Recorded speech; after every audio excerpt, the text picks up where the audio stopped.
হরে কৃষ্ণ ভক্তরা মাতাজিরা, এই যে 2025-এর অম্বুবাচী চলে এসছে, আর সেটা কি যোগিনী একাদশী দিন পড়েছে। তাহলে আপনারা কি একাদশী ব্রত করতে পারবেন না?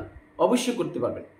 শাস্ত্রের রেফারেন্স কি দিয়েছে যে অম্বুবাচী একটা শাক্তীয় লোকাচার মত। হ্যাঁ, এটা কোনো সেরকমভাবে আপনাকে মানতে হবে এরকম কোনো শাস্ত্রে উল্লেখ নেই।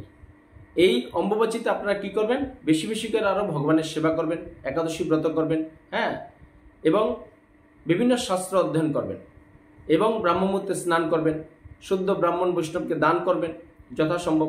আপনার বাড়িতে কি করবেন? শ্রীমদ্ভগবদ্ গীতা পাঠের ব্যবস্থা করতে পারেন। অম্বুবাচী বলে আপনারা কিন্তু হাত গুটিয়ে বসে থাকবেন না, বা নিজেকে একঘরে করে রাখবেন না।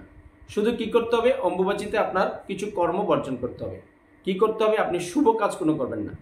গৃহপ্রবেশ, অন্নপ্রাশন, হ্যাঁ, দোকান, আপনার নতুন দোকানে পূজা দেওয়া, বা বিবাহ সংস্কার বা উপনয়ন, পৈতা, এগুলো কর্ম বন্ধ করতে হবে।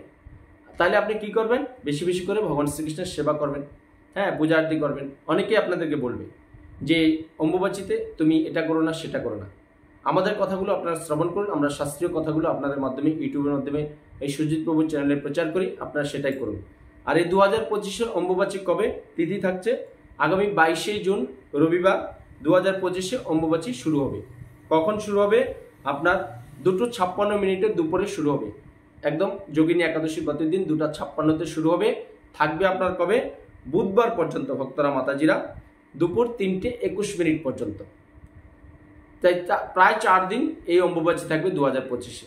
রবিবারে লাগবে, রবিবার, সোমবার, মঙ্গলবার, বুধবার দুপুর 3:21 অম্বুবাচী ছেড়ে যাবে।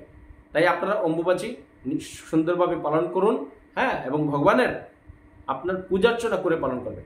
এমন নয় যে আপনার বাড়ির মন্দির সব কিছু বন্ধ রাখবেন। হ্যাঁ, বন্ধ রাখবেন না, ভগবানের বেশি করে সেবা করুন। তাহলে দেখবেন অম্বুবাচী কি, এটা আষাঢ় মাসে আমাদের যে সূর্যদেব মিথুন রাশিতে অবস্থান করেন, যার কারণে দেখবেন বেশি বৃষ্টিপাত হয়। আর বৃষ্টিপাতের কারণে কি ধরণী ঋতুমতী হয়। আমাদের মায়েরা যেমন ঋতুমতী হওয়ার পর তারা, হ্যাঁ, গর্ভের সন্তান ধারণ করতে পারেন, সেরকম ধরণী খুব উর্বর থাকে, যার কারণে কৃষকরা শুধু, হ্যাঁ, মাঠে কাজ করে না। আর এছাড়া আপনি ভগবানের বেশি বেশি করে সেবা করবেন, তাহলে অম্বুবাচীর দিন আপনি ভগবানের কৃপা সংগ্রহ করবেন। আজকে ভিডিওটা সবার মধ্যে শেয়ার করে দিন, আমাদের চ্যানেলটা সাবস্ক্রাইব করে রাখুন। এরকম সঠিক সংক্ষিপ্ত আকারে তথ্যগুলো আপনি ঘরে বসে শ্রবণ করতে পারবেন। হরে কৃষ্ণ।